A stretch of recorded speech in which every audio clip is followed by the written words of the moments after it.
ఇక అమరావతి రాజధాని నిర్మాణంలో మరో కీలక అడుగు పడింది. రాజధాని నిర్మాణం కోసం హడ్కో సిఆర్డీఏ మధ్య ఒప్పందం కుదిరింది. చంద్రబాబు సమక్షంలో సిఆర్డీఏ హడ్కో ఒప్పందాలు చేసుకున్నాయి. రాజధాని నిర్మాణానికి హడ్కో 11,000 కోట్లను మంజూరు చేసింది. జనవరి 22న ముంబైలో జరిగిన హడ్కో బోర్డు సమావేశంలో నిధుల మంజూరుకు అంగీకారం తెలిపారు.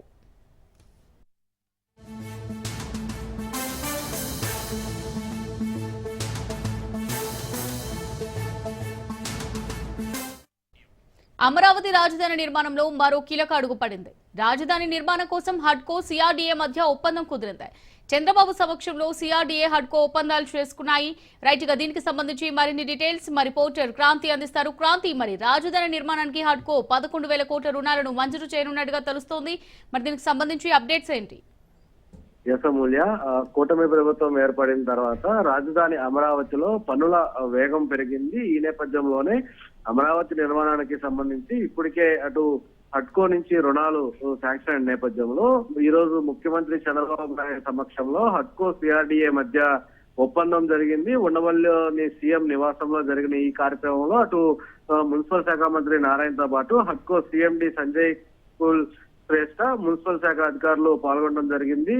ఈ ఒప్పందంలో రాజధాని నిర్మాణాలకు సంబంధించి హడ్కో నుంచి దాదాపు 11,000 కోట్ల రుణాలని అందించనుంది. ఈ నేపథ్యంలోనే ఇటు గతంలో ఏదైతే జనవరి 22న ముంబైలో జరిగిన హడ్కో బోర్డు సమావేశంలో నిధుల మంజూరుకి సంబంధించి కూడా అంగీకారంగా కూడా అధికారికంగా అంగీకారం తెలిపారు. ఈ మేరకు సిఆర్డీతో ఒప్పందం చేసుకున్న పరిస్థితి అయితే ఉంది. అయితే ఇప్పటికే రాజధానిలో అమరావతి పనులకి సంబంధించి కేటాయించిన నిధులకి రేపు కేబినెట్ జరగనుంది. ఆ కేబినెట్ లో ఈ నిధులకు సంబంధించి ఆమోదం తర్వాత ఆయా సంస్థలతో లెటర్ ఆఫ్ అగ్రిమెంట్ కూడా సిఆర్డీఏ చేసుకునే అవకాశం కనబడుతుంది. ఇక రాజధాని అమరావతిలో నిర్మాణంలో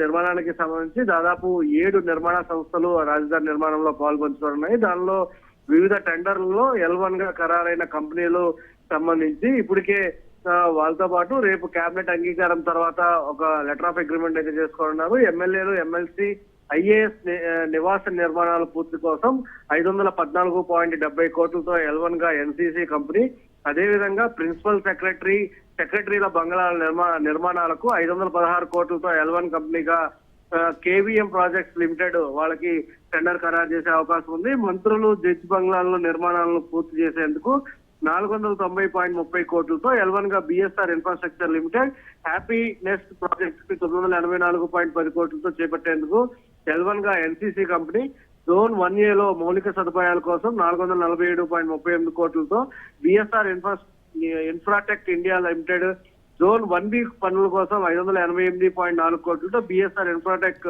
ఇండియా లిమిటెడ్, జోన్ 2 లో 542.84 కోట్లు, జోన్ 2B లో 542.84 కోట్లు, జోన్ 3A లో పనుల కోసం 505.53 కోట్లతో ఆర్వీఆర్ ప్రాజెక్ట్ లిమిటెడ్ కి ఇవ్వడం జరిగింది. ఇక జోన్ 3B లో 420.65 కోట్లతో మెగా ఇంజనీరింగ్ ఇన్ఫ్రాస్ట్రక్చర్ కి కేటాయించడం జరిగింది. జోన్ 4 పనులకి సంబంధించి 1128.35 కోట్లతో ఆర్వీఆర్ ప్రాజెక్ట్స్ లిమిటెడ్ కి ఇవ్వడం జరిగింది. ఇక జోన్ 5A లో 986 కోట్లకి బిఎస్ఆర్ ఇన్ఫ్రాస్ట్రక్చర్ ఇండియా లిమిటెడ్ ఇవ్వడం జరిగింది. మొత్తము ఉన్న జోన్ల వారీగా విభజన చేయడం, మొత్తము 12 జోన్లకి సంబంధించి కూడా L1 కాంట్రాక్టర్ని ఇప్పటికే నిర్దేశించిన పరిస్థితి అయితే ఉంది. అయితే వాటికి సంబంధించిన కేటాయింపులు రేపు జరిగే కేబినెట్ లో ఆమోదం తర్వాత ఆయా సంస్థలతో లెటర్ ఆఫ్ అగ్రిమెంట్ ని సిఆర్డీఏ చేసుకునే అవకాశం అయితే ఉంది. Amulya, right, thanks for the updates Kranti.